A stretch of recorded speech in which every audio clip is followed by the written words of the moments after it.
الرحمن الرحیم. اس نشست پہ بات سے بات نکلتی ہے اور کہیں سے کہیں پہنچ جاتی ہے، اس لیے اس سے پہلے کہ یہ عمل شروع ہو جائے خط سن لیتے. غامدی صاحب تھوڑا سا وقت اپنے ناظرین کے لیے، بہت سے خطوط آئے ہوئے ہیں. یہ ہے نصیر احمد شیخ، انہوں نے ملتان سے ہمیں خط لکھا ہے. جب سے پروگرام مکالمہ شروع ہوا ہے میں اس کو اس وقت سے مستقل دیکھ رہا ہوں. آپ اسلام کی صحیح تصویر اجاگر کرنے کی مقتول بھر کوشش کر رہے ہیں. خداوند کریم آپ کو اس کا اجر عطا فرمائے، آمین. آپ نے اپنے اکثر پروگراموں میں ملت اسلامیہ کی ترقی کے لیے تعلیم کے فروغ کو ضروری قرار دیا ہے. میں آپ کی اس بات سے 100% اتفاق کرتا ہوں، لیکن آپ کی توجہ اس امر کی جانب دلاتا ہوں کہ کیا ہمارا نصاب یا جو تاریخ ہمیں پڑھائی جا رہی ہے اس کی بدولت کیا ہمارے نوجوان نسل علوم و فنون کے حصول کے لیے راغب ہو سکتی ہے؟ آپ اس حقیقت سے بخوبی واقف ہیں کہ ابتدا ہی میں جس کے بارے میں پڑھتے ہیں انہیں ہی اپنا آئیڈیل بناتے ہیں. ہمیں بچپن سے سلطانوں، بادشاہوں اور فاتحین کے بارے میں بتایا جاتا ہے اور وہی ہمارے ہیرو ٹھہرتے ہیں. اس میں کوئی شک نہیں کہ ان کے کارنامے بھی اہمیت کے حامل ہیں، مگر قبلہ ڈاکٹر صاحب کبھی ہم نے ان شخصیات کے بارے میں ان کے کارناموں کے حوالے بتانے کی کوشش نہیں کی جنہوں نے علوم کے میدان میں اپنا سکہ منوایا، جن کے علمی کارناموں سے ملت اسلامیہ نے کم بلکہ غیروں نے زیادہ فیض اٹھایا.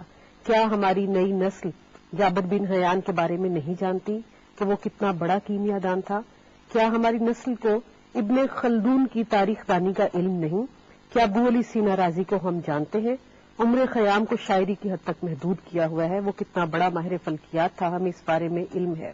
یہی وجہ ہے کہ مسلمانوں کا آئیڈیل کبھی عالم نہیں بلکہ فاتحین اور سلاطین رہے. آپ نے پہلے بھی اپنے پروگراموں میں اس سلسلے میں بات ہوئی ہے، میں نے بھی توجہ دلائی تھی اس جانب کہ یہ بڑی بدقسمتی کی بات ہے کہ ہمارے ہاں علم کی روایت کو کبھی وہ اہمیت نہیں دی جاتی.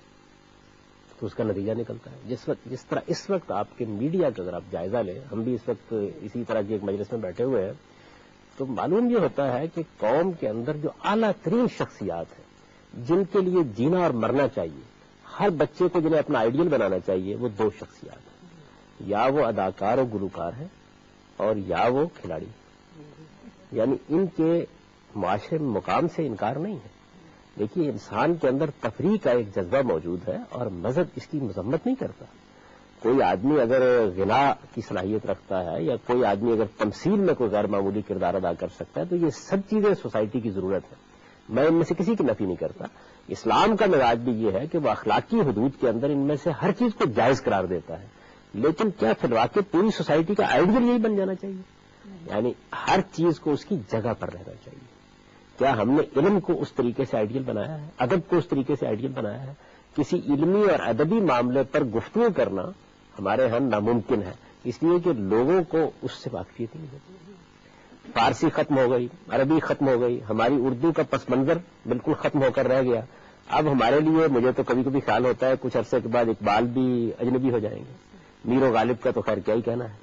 تو یہ جو صورتحال ہے یہ صورتحال ہے جس کی جانب انہوں نے اشارہ کیا. ہماری نصاب کی کتابوں میں بھی اس توازن کو قائم کرنا چاہیے. یعنی آپ کے معاشرے میں جو پہلے شخصیات پیدا ہوتی ہیں یا آپ کے ہاں جو تاریخی شخصیات ہیں ان سے لوگ انسپریشن حاصل کرتے ہیں. یہ بڑی فطری چیز ہے اور ان میں جس طرح کی شخصیات کو آپ نمایاں کریں گے اسی طرح کی شخصیات کو بچے اپنا آئیڈیل بنائیں گے. میں آپ کو ایک بڑا دلچسپ واقعہ سناؤں کہ میں کافی کوشش کرتا رہا اپنے چھوٹے بچے کو کہ وہ کچھ ادب سے دلچسپی کر لے. اس کی زیادہ تر دلچسپی سائنسی چیزوں سے، کوئی خاص اس میں دلچسپی نہیں دی. علامہ اقبال کا شکوہ، جواب شکوہ اور خاکی نامہ کچھ لوگوں نے پڑھا، یعنی اچھے گلوکاروں نے پڑھا اور کافی دن وہ چلتا رہا. تو میں نے دیکھا کہ اس نے اس کے اندر غیر معمولی دلچسپی پیدا کر دی. تو اس کا مطلب یہ ہے کہ ہم جیسے ہی کانٹینٹ تبدیل کرتے ہیں تو بچے جو ہیں وہ بھی اس کی طرف متوجہ ہو جاتے ہیں. کس چیز کا ہم انتخاب کر رہے ہیں، کیا چیزیں پیش کر رہے ہیں. یعنی ہم اقبال کو قابل فہم بنائیں، ہم غالب کو قابل فہم بنائیں، ہم میر کو قابل فہم بنائیں، ہم فیض کو قابل فہم بنائیں، اچھے شعراء کو متعارف کرائیں، اچھے ادباء کو متعارف کرائیں. ہم لوگوں کو بتائیں کہ ابوالکلام آزاد کتنے بڑے نثر نگار تھے، ہم بتائیں محمد علی جوہر کیسے لکھتے تھے، ہم بتائیں ظفر علی خان کی شاعری کیا تھی. تو اس کا نتیجہ یہ نکلے گا کہ ہماری نسلیں، ہماری نوجوان نسلیں، ہمارے بچے ان شخصیات کو بھی اپنے سامنے رکھیں. اس طرح سائنس کے میدان میں مسلمانوں نے ایک زمانے میں بڑے کارنامے انجام دیے، ان کو ہم سامنے لائیں اور یہ بتائیں کہ آپ کی قوم کے اندر اتنے اتنے بڑے لوگ بھی پیدا ہوئے. ابوالحسن جیسا باہر بصریات پیدا ہوا ہے، ابن حیان پیدا ہوا ہے، آپ کے ابو بکر رازی جیسے طبیب پیدا ہوئے ہیں، ابو علی سینا جیسے لوگ پیدا ہوئے ہیں، آپ کے ابن رشد جیسے لوگ پیدا ہوئے ہیں، تو ان لوگوں سے متعارف کرایا جائے. اب تو آپ کی نئی نسلوں کے لیے یہ نام ہی اجنبی ہو کر رہ گئے. تو یہ بات میرے نزدیک ٹھیک ہے کہ تعلیم ہی سے اصل میں انسانیت کی تشکیل ہوتی ہے. رسد گاہیں نہیں بنائی ہمارے سلاطین نے، ہندوستان کو دیکھیں بنائے. مغلوں کی سلطنت یہاں پر کتنی بڑی سلطنت، یعنی ایک زمانے کی سپر پاور، اتنی بڑی سلطنت، آسام سے لے کر کابل تک آپ ذرا علاقہ دیکھیے، اتنے بڑے علاقے پر وہ حکومت کر رہے تھے. رخصت ہو گئے دنیا سے، ظاہر ہے کہ بڑی سے بڑی سلطنت کو بھی زوال آ جاتا ہے. اپنے پیچھے اپنا ورثہ کیا چھوڑ کے گئے ہیں؟ کوئی اعلیٰ درجے کی تعلیم گاہ، کوئی یونیورسٹی، یعنی اس زمانے کی ہے یہ آپ کی پیرس یونیورسٹی اور آپ کی آکسفورڈ اور کیمبرج، یہ اس سے قدیم ہے، اس سے قدیم ہے. تو انہوں نے کیا چھوڑا اپنے پیچھے؟ کچھ مقبرے، کچھ مسجد. اچھا حافظ صاحب، میرا ایک سوال اسی تعلیم سے متعلق یہ ہے کہ ابھی ہم جس طرح بات کرتے ہیں کہ ہمارے بچوں میں تعلیم اور علم کا شعور اتنا نہیں رہ گیا، وہ اتنے، لیکن کہا جاتا ہے کہ جو آج کل کا دور ہے یہ ٹیکنالوجی اور انفارمیشن کا دور ہے. ہماری جتنی نئی نسل ہے، ایون اب جو چیز میں بھی فیل کر رہی ہوں کہ ہماری نئی نسل میں ادب اداب اور لحاظ اور وہ چیز جو تعلیم آپ کو سکھاتی ہے وہ بالکل نہیں ہے، لیکن ان کے اندر ان کو انفارمیشن بہت زیادہ سے زیادہ ہے. تو اس چیز کو آپ کیسے ڈیفائن کریں گے کہ یہ کس قسم کا رویہ پیدا کر رہی ہے ہمارے بچوں میں؟ مسئلہ یہ ہے کہ ہمارے ہاں لوگوں کو کسی ایک چیز کا بخار چڑھ جاتا ہے. ایک زمانے میں یاد ہے کہ ہر ماں اپنے بچے کو ڈاکٹر بنانا چاہتی تھی، وہ دنیا میں اور کوئی کام کرنے کا رہ ہی نہیں دیا. اچھا، اسی طریقے سے ہر ماں ایک زمانے میں اپنے بچے کو انجینئر بنانا چاہتی تھی. پھر کمپیوٹر سائنس کا ایک گلگلہ ہوا. اصل میں دیکھیے اللہ تعالیٰ کیا کرتے ہیں، اللہ تعالیٰ انسانوں کو جب پیدا کرتے ہیں تو بڑے توازن کے ساتھ پیدا کرتے ہیں. یعنی ان میں سے کسی میں شعر کی صلاحیت رکھیں گے، کسی میں ادب کی صلاحیت رکھیں گے، کسی میں فنون لطیفہ کا خاص ذوق رکھیں گے. اللہ تعالیٰ ایک توازن قائم کرتے ہیں، اس لیے کہ اگر وہ ایک ہی طرح کے لوگ پیدا کر دیں، باٹا کی جوتوں کی طرح انسان بنتے چلے جائیں، تو اس کے بعد تو کوئی چیز باقی نہیں رہے گی، تنوع نہیں رہے گا، جدت نہیں رہے گی، حسن نہیں رہے گا. اصل میں رنگا رنگی میں آپ یہ دیکھیں کہ انسانوں کو انہوں نے پیدا کیا ہے، آدم و حوا کی اولاد ہے، ہم سب انسان ہیں. یہاں 15-20 لوگ ہم بیٹھے ہوئے ہیں، ہر ایک کی صورت الگ، ہر ایک کا انداز الگ، ہر ایک کے سوچنے کا طریقہ الگ، ہر ایک کا اسلوب گفتگو الگ. اتنا تنوع پیدا کیا اللہ تعالیٰ نے، اسی طرح کا تنوع وہ صلاحیتوں میں پیدا کرتا ہے. مجھ سے ایک مرتبہ ایک صاحب نے کہا کہ آج کل کچھ بڑے لوگ نہیں پیدا ہو رہے، تو میں نے کہا نہیں، ایسا نہیں ہے. اللہ تعالیٰ ہر سطح کے لوگ ہر دور میں پیدا کرتا ہے. اصل میں قوم کی مجموعی حالت کیسی ہے اس کے لحاظ سے لوگ نمایاں ہوتے ہیں.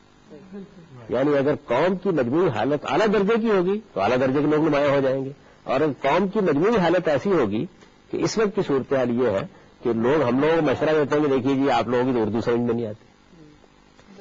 یعنی یہ صورتحال، اپنی زبان سے ناآشنا ہو گئے، اپنے ادب سے ناآشنا ہو گئے، اپنی تہذیب سے ناآشنا ہو گئے. یہ جو ناآشنائی ہے یہ کوئی معمولی درجے کی چیز ہے.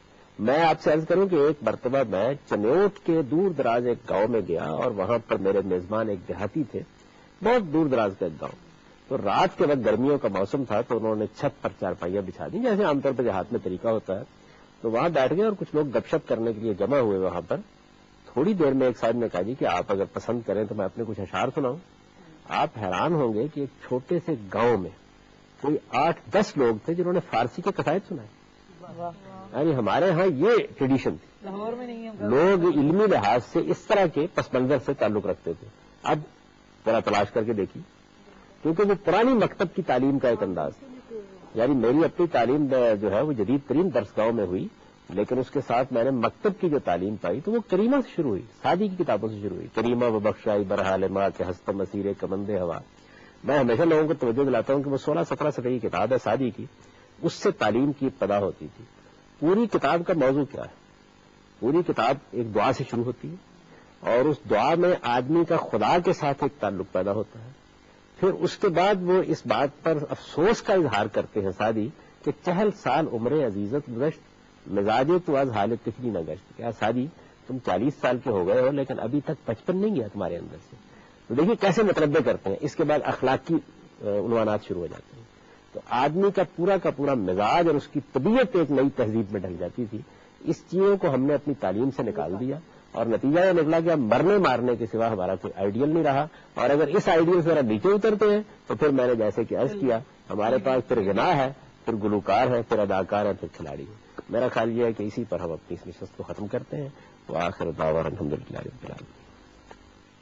خطوط کے ذریعے اپنے سوالات بھیجنا چاہیں تو اس کے لیے میں آپ کو پوسٹل ایڈریس بتا دیتی ہوں. Incharge program Mukalma, Pakistan television centre, 21 Mahmood Ghaznavi road, Lahore. اور اگر آپ ای میل کرنا چاہیں تو اس کے لیے مکالمہ @ptv.com.pk